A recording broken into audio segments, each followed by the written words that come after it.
Hi there. I'm always happy to see you again. Grubby, what are you wearing on your head? It's my new hat.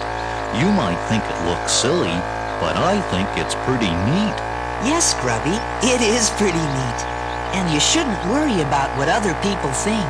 Yeah, I learned that the time we all went to the King's Logic Fair. Remember? I sure do, Grubby. One day, Gimmick came running into the house. He was very excited about something.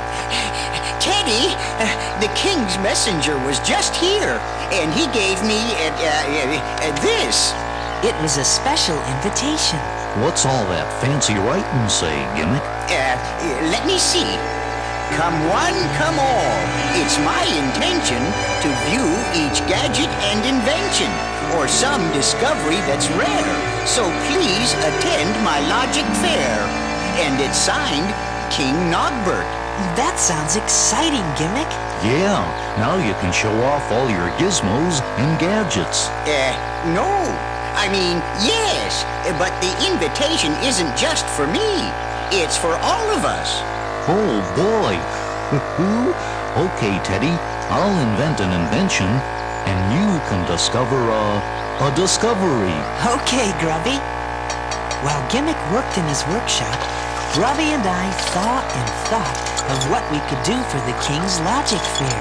Hey, I got it. Oh, no, somebody already invented that. Everything I can think of to discover has already been discovered, too. It's working! It's working! It was working. Gimmick was in his workshop for the longest time trying to invent something special for the fair. But instead of inventing something new, he just got more and more upset. Nothing seems to work, Teddy. When the king sees my invention, he'll just laugh. And all of Grundo's great inventors will be there. Hey, Gimmick, I just invented something great. Oh, that's nice. Yeah, look at this. I call it Grubby's Root Detector. Grubby held up a long paper tube. See? You just hold one end up to your eye, like this, and then you point the other end at the ground. When all you can see at the other end is a big, juicy root, then you've successfully root detected. Then what happens? Why, then you pick the root, of course. I can tell you're not a real inventor like Gimmick and me, right, Gimmick? But Gimmick was just staring at all of his inventions, not saying anything. What's wrong, Gimmick? None of my inventions ever seem to work properly, Teddy. What about the airship? It flies beautifully. Yeah, even if it was supposed to be a boat. There, you see? My inventions never do what they're supposed to do. Gimmick wasn't acting like himself. Something else was bothering him. He was afraid he was going to look silly in front of all those other inventing guys. That's right, Grubby. So we decided to help Gimmick pick out something to show at the fair. We asked Gimmick to bring out all of his crazy inventions. Even the ones that weren't quite finished yet. Say, Gimmick, this one looks neat. What's it do? That's my flotsam eliminator. What's flotsam? It's, well, that is to say, I'm not really sure, Teddy. Well, you don't see any around here, do you? No. Well, it works. I suppose it does. What are these, Gimmick? They look like shoes to me. They're shoes. See, I told you. But they're not just ordinary shoes. They're directional shoes. They leave a fluorescent residue behind, which glows in the dark. Then you can always tell where you have been. Hey, that's great, Gimmick. Not great enough for the logic fair, I'm afraid. There was just one more thing in Gimmick's workshop that we hadn't seen. It looked like a big wooden box. What's it do, Gimmick? It's a music box. Inside the box were a big accordion, a violin, a xylophone, a trombone, and a drum. And they actually played a tune all by themselves. You just wind it up like this and push this button. This is great, Gimmick, but how do you turn it off? You just have to wait until it winds down and stops by itself. Well, how long does that take, Gimmick? Just an hour or two. So we all went for a nice long walk. And while we were walking, we convinced Gimmick that he wasn't such a bad inventor after all. Gimmick, a dreamer up of dreams, a maker up of mechanisms, thinker up of schemes, schemes that merely need exploring. Even though some simple facts just might need ignoring. If a formula is faulty, I'm not upset for long. For if the answer isn't right, the question might be wrong. Gimmick, his feet are on the ground, his head is in the clouds, as he just watches birds fly round. He is such a fine inventor, even though the things he builds don't do what they're meant for. An invention for detecting the presence of a ghost turned out to work much better putting butter on my toast. He ignores the simple truth, and if there's any doubt, he has vocabulary proof. Logic that's combined with diction. There's nothing he has found that defies description. If the total of the average is less than half the whole, then the angle of the hypotenuse is where the sum should go. Wait a minute. Gimmick, a real determined guy. It takes more than reality to knock him from the sky. His ideas are never ending. If there is a spark of hope, the time is worth the spending. Now, a theory I've considered that seems correct to me is a matter atomizer to create free energy. So Gimmick keeps on working at scheming up his schemes and making up his mechanisms, dreaming up his dreams. And when the thing he's working on turns out successfully, then it might make the world a little better place to be. Precisely. The next morning, Gimmick spent a long time polishing his music box and winding it up again. Then Grubby and I loaded it into the airship. It sure would be great if somebody would invent a small music box. And we took along Grubby's root detector. Wait till the king sees this. He'll probably want me to make him one too. Hey, Teddy, you still haven't made your important discovery. I'm still working on it, Grubby. Soon we were flying high over beautiful Grunda. It sure is a pretty view from up here, and it's so quiet. Grubby, no, don't lean on that button. But it was too late. Gimmick's music box started going crazy again. Whoops! Sorry about that. What did you say, Grubby? Never mind. Well, when things had quieted down again, we heard a different sound. It was a kind of strange rumbling sound, and it was coming from down below us. Hey, what's that down there? That's trembly fog, Grubby. I can see why they call it that. It's trembling like crazy. Trembly fault was a big crack in the earth that would occasionally get bigger or smaller or just move back and forth. What Grubby saw was called an earthquake. Yep, and I also heard something. Some familiar voices were calling to us from below.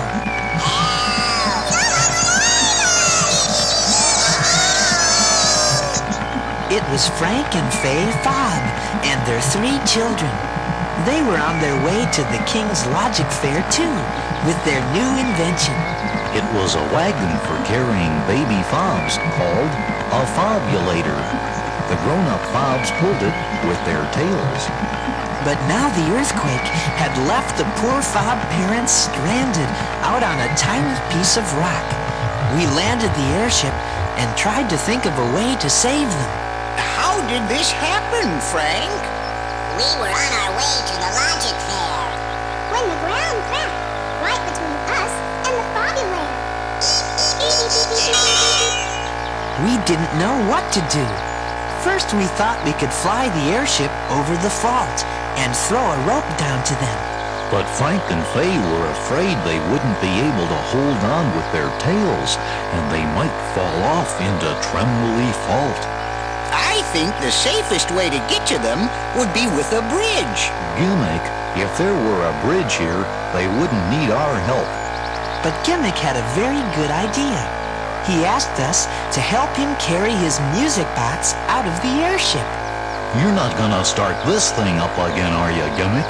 Grubby, I think it's very nice of Gimmick to let the fobs listen to the music box while they're stranded. No, Teddy. I have a better idea. Help me take the music box apart. Now that is a good idea. But what will you take to the fair, Gimmick? Oh, never mind about that. We didn't know what Gimmick was going to do. First, he pulled out the bow from the violin and the stick from the drum. Now, tie this string to the drumstick, Grubby. Okay, Gimmick. Then Gimmick shot the drumstick out of the violin bow like an arrow. It landed a few feet from Frank. Now, Teddy, tie the other end of the string around the handle of the accordion. Okay, Fay and Frank. Now pull the string with your tails.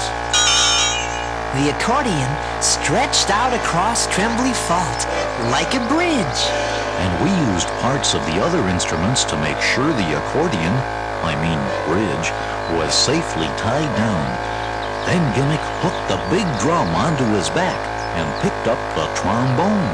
I'm going across, boys. Be careful, Gimmick. I hope you know what you're doing. Maybe we should go across ourselves. Don't worry. It'll be safer if I come get you. I know I can do it. What are you going to use the drum and trombone for, Gimmick? You'll see, my boy. Well, here I go. Gimmick started walking across the bridge. It was a little shaky at first, but he made it all the way across. Hooray for Gimmick! Yay, Gimmick! Then he asked Frank and Fay to hop inside the drum, and he started back. They got about halfway across when suddenly a big gust of wind made the bridge swing back and forth. Whoa! Whoa! Hang on, Gimmick! Don't drop him. Oh, I can't look. Then Gimmick held up the trombone and turned it sideways to get his balance. He looked just like a circus performer. Just 2 more steps. There. Hooray! For Gimmick! Yay, Gimmick! Thank you, Gimmick. Yeah, thank you. You're welcome. It worked. It really worked. Well, what are we waiting for? Let's take my newest invention to the King's Logic Fair. I'll call it, the Porta Bridge. It was good to see Gimmick feeling like himself again. And that's when I made my important discovery. And you got to tell those important inventing guys all about it when we got to the fair. So, you're Newton Gimmick. I've seen your plans for a portable bridge, and I'm very impressed. Thank you. Yes, this will entirely change the scientific view of the bridges in the future. And you, sir, I understand you're about to announce an important discovery. Yes, sir, I am. I do say. Thanks to my friend Newton Gimmick, I have discovered that it doesn't matter what other people think of you as long as you believe in yourself. Wonderful idea. Thank you. here. Don't count on someone else to tell you whether your invention should win a ribbon of red or blue, or maybe an honorable mention. Only you can really know the colors that are true for you. I'm somebody I can count on. I know I'll never let me down. No, sir. When it's up to me, I know I will always be around To make me smile when I really wanna frown. When I've gotta rely on someone, I'm always close at hand, it's true. Yes, I'm somebody I can count on. And you can too. 3, 4, 5. Grubby, what are you doing? Oh, I'm counting on you, Teddy. Although I know I might be wrong occasionally, 2, 3. When I listen to myself, things work out naturally. 4, 5. I can find my own happiness, and I won't need applause because I'm somebody I can count on. I know I'll never let me down. when it's up to me, I know I will always be around To make me smile when I really wanna frown. When I gotta rely on someone, I'm always close at hand, it's true. Yes, I'm somebody I can count on. And you can too. There's no doubt about me, I just couldn't do without me. I'm somebody I can count on. Somebody I can count on, and you can